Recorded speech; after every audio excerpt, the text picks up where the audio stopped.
Welcome to Penrose Learning, where we make understanding easy. You start by confirming permissions and uploading the source video. This avoids interruptions later. Once uploaded, open the video settings and choose the Subtitles tab so you're in the right place. Prepare a transcript or an SRT file with accurate timecodes. This speeds up syncing. Make sure language is set correctly, otherwise captions will be misapplied. If you need automated text to save time, run a transcript draft, but plan to edit for accuracy. Automation helps, but you must correct errors. Now you upload or create the captions themselves. Click Add Subtitle or CC and pick the correct language so viewers see the right option. If you have an SRT or VTT, upload it directly. Vimeo will attach it to the video.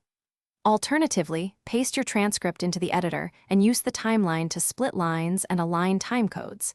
This is where you fine-tune timing and reading speed. Make small adjustments. Aim for 3 to 5 seconds per caption block and avoid long lines. Finish by previewing captions carefully. Play the video and watch both audio and text to confirm sync.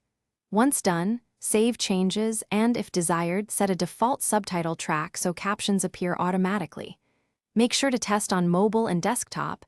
Different players can render timing slightly differently.